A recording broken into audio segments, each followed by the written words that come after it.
빌립보서 라이프 스터디 56. 염려함 없이 관용으로 충만한 생활 1. 빌립보서 4장 5절에서 바울은 여러분의 관용이 모든 사람에게 알려지도록 하십시오 라고 말합니다. 우리는 우리 자신 안에서 우리의 관용을 모든 사람들에게 알게 할 수 없으며 염려로부터 해방될 수도 없고 심지어 우리의 구할 것을 하나님께 알릴 수조차 없습니다. 이 모든 것들을 하기 위해서 우리는 바울처럼 비결을 배워야 합니다. 빌립보서 4장 1절부터 7절은 1장, 2장, 3장에 대한 바울의 결론의 말의 한 부분입니다. 4장 1절에서 그는 우리에게 주 안에 굳게 서라고 말합니다. 주 안에 굳게 서는 것이 우리의 관용을 모든 사람들에게 알게 하는 열쇠입니다. 우리가 주님 안에 있는지의 여부를 알 수 있는 실제적인 길은 우리가 교회 안에 있는 어떤 형제나 자매와 하나가 아닌 이상 우리는 주님 안에 있지 않은 것입니다. 물론 위치에 관한 한 우리는 영원히 그리스도 안에 있지만 실질적으로 그리고 체험적으로 우리는 그분 안에 남아있지 않을 수 있습니다. 그러므로 어려움이 있을 때 우리는 우리의 관용을 알게 해야 합니다. 만일 우리가 관용을 훈련한다면 우리는 주 안에서 기뻐할 수 있으며 우리가 주 안에서 기뻐할 때 우리의 염려는 사라집니다. 관용은 우리가 쉽게 만족하는 것, 심지어 결코 우리의 권리를 주장하지 않는 것을 의미합니다. 관용은 다른 이에게 어떤 요구를 하지 않는 것이며 상대편이 우리에게 또는 우리를 위하여 무엇을 하든지 만족하는 것입니다. 관용은 그리스도인의 모든 미덕들을 포함합니다. 바울이 그리스도를 확대하는 것은 그가 그의 관용을 알게 하는 것이었습니다. 따라서 그리스도가 우리 안에서 확대되는 것은 우리의 관용을 모든 사람에게 알리는 것과 동일합니다. 그리스도인의 생활에서 우리의 실패와 패배는 우리에게 관용이 부족하기 때문입니다. 바울은 관용에 대하여 말한 후 바로 계속해서 주님께서 가까이 계십니다 라고 말합니다. 우리는 주님이 가까이 계시다는 것을 깨닫지 못하기 때문에 관용을 행사하지 않습니다. 우리가 주님의 가까우심을 깨달으면 깨달을수록 우리는 더욱더 만족하게 될 것이며 다른 이들을 관심하게 될 것입니다. 우리는 어떤 것을 말하기 전에 매우 깊이 생각하여 다른 이들을 걸리게 하거나 상하게 하지 말아야 합니다.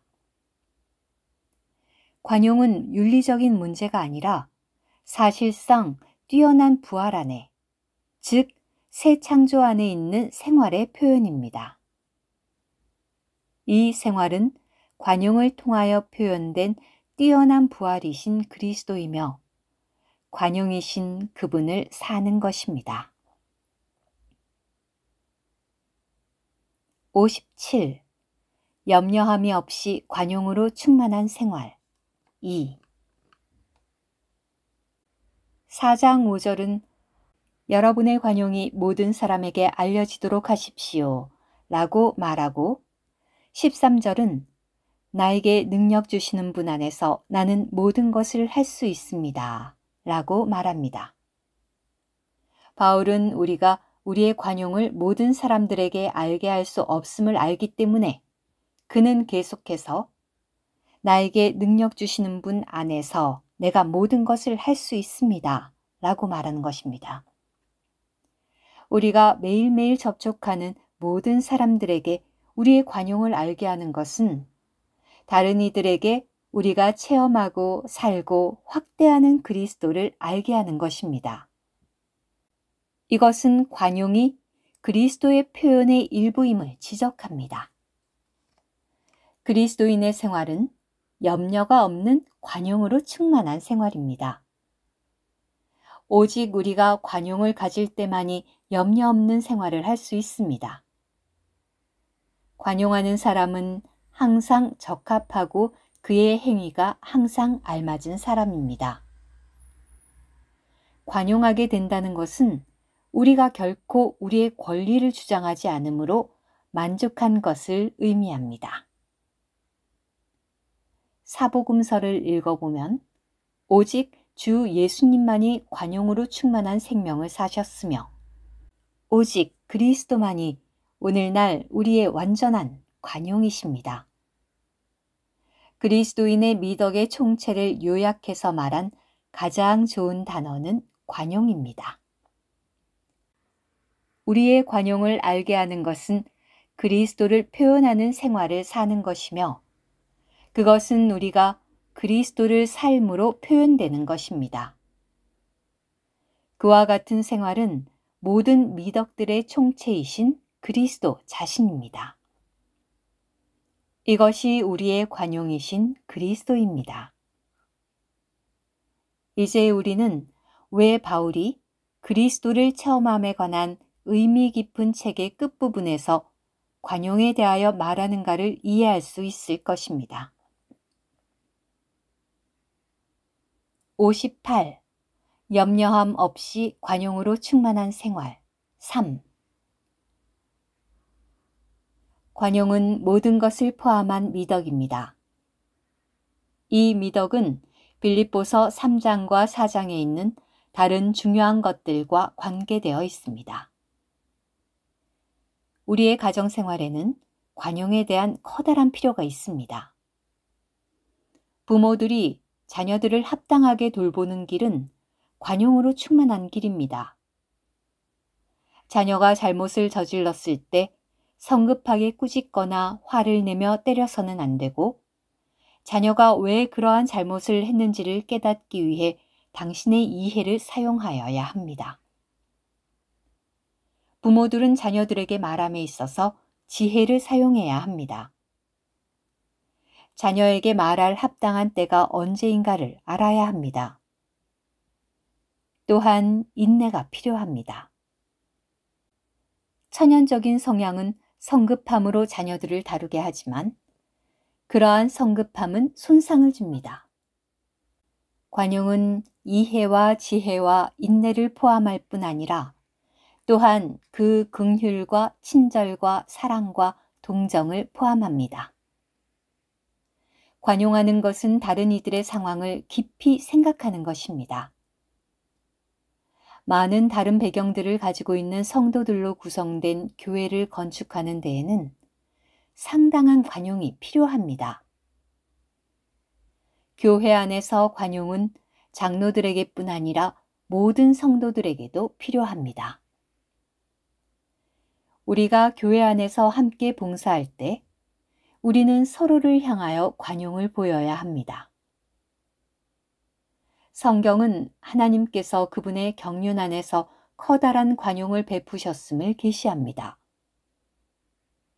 그분의 영원한 목적을 성취하기 위하여 언제나 관용을 행사하셨습니다. 하나님은 관용하시기 때문에 모든 사람들을 어떻게 다룰지를 아십니다. 그분은 어떤 방법으로 당신에게 오실 것인데 이는 그분이 당신이 어떤 종류의 사람인지를 아시기 때문입니다. 하나님은 결코 어떤 사람도 합당한 숙고함이 없이 징계하시지 않습니다. 그분은 종종 어떤 사람을 징계하시기 전에 긴 시간을 기다리십니다. 온 성경은 신성한 관용을 계시합니다. 그리스도 자신이 우리의 관용이십니다. 사복음서는 주 예수님께서 관용의 생명을 사셨음을 계시합니다.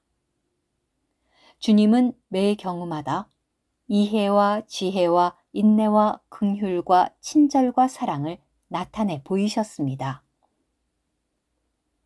바울의 생애 또한 관용에 대한 하나의 간증입니다. 바울이 투옥의 고통과 핍박과 공격과 무관심과 공급의 결핍을 당하고 있었지만 그는 비천에 처할 줄도 알고 풍부에 처할 줄도 아는 비결을 배웠으므로 만족했습니다. 그는 다른 이들에게 어떤 대우를 받든지 만족했습니다. 만족했기 때문에 바울은 그의 관용을 모든 성도들에게 알게 할 수 있었습니다. 그러나 우리의 관용을 모든 사람들에게 알게 하는 것은 쉽지 않습니다. 관용은 생명의 성장을 요구하며 성숙을 요구합니다. 성장하고 성숙할수록 더욱더 관용을 갖습니다. 우리가 살고 추구하는 그 그리스도는 관용으로서 표현되어야 합니다. 우리는 우리의 성숙의 정도에 따라 주님의 생명의 만족을 누리며 만족과 흡족함을 알므로써 우리는 우리의 관용을 행사할 수 있습니다. 59. 염려함 없이 관용으로 충만한 생활 4. 관용이란 단어의 의미는 극도로 충분히 합리적인, 적합함 또는 알맞음입니다. 우리가 관용하려면 우리는 긍휼히 여기고 친절하며 동정적일 뿐만 아니라 이해하고 인내하고 다른 이들을 돕고 그들에게 꼭 필요한 공급을 제공하는 능력이 필요합니다. 하나님은 목적을 위하여 타락한 사람에게도 관용을 베푸시는데 그분의 목적은 그분의 경륜을 완성하시는 것입니다. 빌립보서 4장 4절에서 바울은 주님 안에서 항상 기뻐하십시오. 내가 다시 말합니다. 기뻐하십시오. 라고 말한 후에 바로 여러분의 관용이 모든 사람에게 알려지도록 하십시오. 라고 말합니다. 만일 우리가 우리의 관용을 알게 하려면 우리는 기뻐해야 하며 주 안에서 즐거워해야 합니다.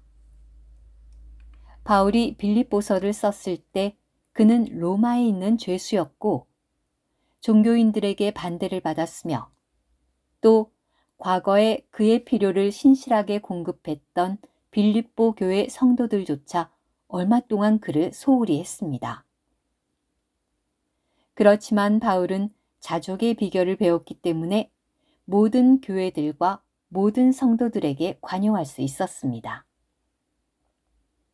그는 빌립보 성도들과 그들의 상황을 이해했으며 그에게는 오해라는 것이 없었습니다. 빌립보인들에게 편지를 쓸 때 바울은 너무 길지도 않고 너무 간단하지도 않은 방법으로 글을 썼습니다. 여기서 우리는 바울의 지혜를 봅니다. 우리가 관용의 필요를 알면 알수록 우리는 합당한 인간이 되기가 얼마나 어려운지를 더욱더 알게 될 것입니다. 그래서 관용을 행사할 때 우리는 기도가 얼마나 필요한지 깨닫게 될 것입니다. 우리가 기도하면 주님은 우리에게 이해와 사려 깊음과 우리에게 필요한 지혜를 주실 것입니다. 이렇게 우리 모두가 관용을 행사한다면 우리는 즐거운 결혼 생활과 뛰어난 가정 생활과 놀라운 교회 생활을 갖게 될 것입니다. 60. 염려함 없이 관용으로 충만한 생활 5. 창세기 3장을 주의 깊게 읽는다면 하나님에 의하여 우리에게 정해진 환경으로부터 오는 염려와 타락한 사람이 사는 것에 대하여 염려함을 보게 될 것입니다. 사람은 타락 후 근심과 걱정으로 구성되었습니다. 하나님은 인간 생활의 모든 환경들을 정하셨으며 심지어 이 환경들은 기쁨보다는 더 많은 근심을 줍니다. 인간 생활의 총체는 근심입니다. 우리에게 근심을 일으키는 환경들을 정하신 하나님의 목적은 하나님께서 우리를 온전케 하시기 위해서는 우리에게 반드시 고통이 필요하다는 것입니다. 만일 우리가 합당하고 참된 교회 생활을 하려면 우리에게는 근심이 없이 관용으로 충만한 생활이 필요합니다. 이러한 생활을 하는 것이 그리스도를 사는 것입니다. 만일 우리에게 관용이 있다면 그리스도가 있고 근심이 있다면 우리에게는 그리스도가 부족할 것입니다. 관용과 근심은 공존할 수 없습니다. 바울은 그의 환경이 얼마나 어렵든지 간에 자족하는 비결을 배웠기 때문에 그의 환경이나 장래에 대해 어떤 것에도 근심과 걱정 없이 만족할 수 있었고 주 안에서 기뻐하며 관용할 수 있었습니다.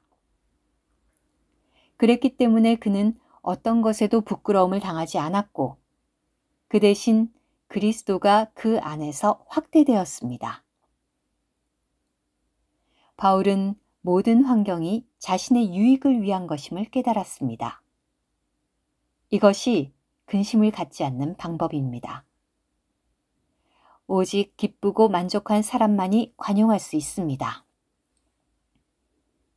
만일 우리가 근심으로부터 해방된 생활을 하려면 우리는 우리의 모든 환경들이 좋든 나쁘든 하나님에 의하여 정해진 것임을 깨달아야 합니다.